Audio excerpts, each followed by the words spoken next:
Assalamualaikum warahmatullahi wabarakatuh. Sebelum memulai pelajaran, marilah kita berdoa terlebih dahulu. Bismillahirrahmanirrahim. Nah, hari ini kita akan belajar mengenai rangka, sendi, otot, dan sistem saraf.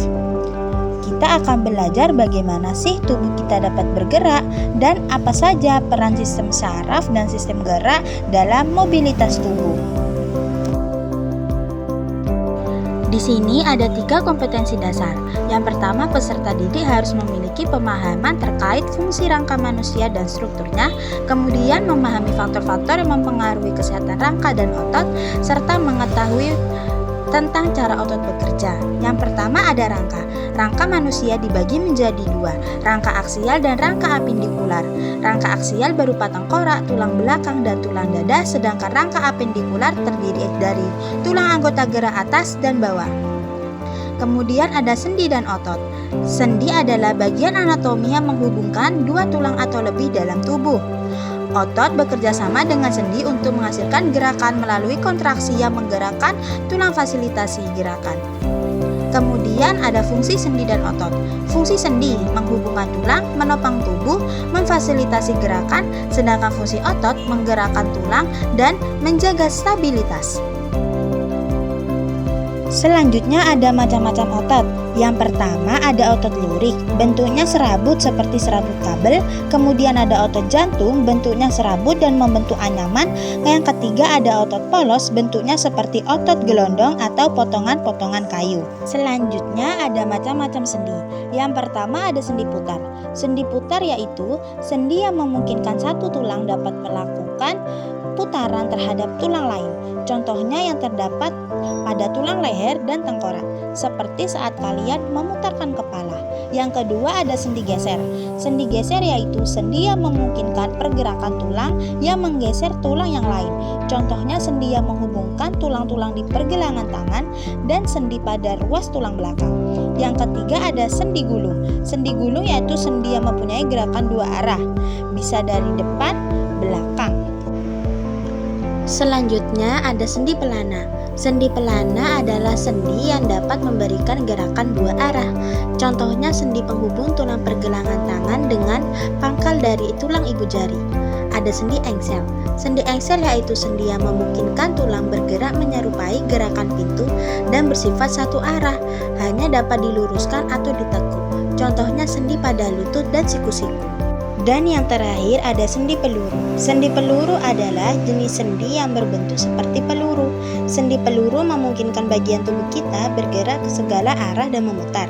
Contohnya adalah sendi di bagian pinggul yang menyatukan tulang panggul dengan tulang paha. Sendi pada bahu yang menghubungkan tulang belikat dengan tulang lengan. Kemudian ada sistem saraf. Otak terhubung dengan jaringan saraf yang tersebar di seluruh bagian tubuh. Jaringan saraf ini membentuk simpul-simpul dan bertemu di bagian sumsum tulang belakang. Letaknya ada di punggung, tepatnya mulai dari bawah leher hingga punggung bagian bawah. Jaringan saraf dan susun tulang belakang ini berperan dalam menghantarkan rangsangan dari seluruh tubuh ke otak dan sebaliknya. Oleh karena itu, sistem saraf memiliki peran penting dalam kehidupan kita. Jika sistem saraf terganggu, maka kita akan mengalami kesulitan dalam melakukan aktivitas sehari-hari. Lanjut, ada gangguan pada sistem gerak. Pada organ rangka ada kifosis, skoliosis, lordosis. Pada otot ada astrofi, distrofi, kram dan hipertrofi. Dan pada sendi ada dislokasi, terkilir, dan artritis. Lalu fenomena sistem saraf dan sistem gerak. Hubungannya yaitu sistem saraf memproses rangsangan dan memberi perintah gerak, serta sistem gerak melaksanakan perintah tersebut. Contoh gangguan pada sistem saraf dan sistem gerak. Yang pertama ada stroke. Stroke bisa berupa lumpuh, sulit bicara, hilang koordinasi. Kemudian ada Parkinson. Parkinson bisa berupa tremor, kekakuan, serta gangguan keseimbangan. Berikut adalah mekanisme mobilitas manusia. Yang pertama, otak memberi perintah, lalu saraf menyampaikan, dan yang terakhir otot yang bergerak. Jadi, kesimpulan pembelajaran hari ini adalah mobilitas manusia melibatkan kerjasama antara sistem saraf dan sistem gerak, serta gangguan pada salah satu sistem dapat memengaruhi aktivitas harian. Hari ini kita akan bermain kuis. Simaklah pertanyaan yang sudah Ibu buat.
Jadi hari ini kita belajar mengenai sistem mobilitas manusia yang di dalamnya yaitu terdapat sistem gerak, sistem saraf, otot, sendi, dan rangka manusia.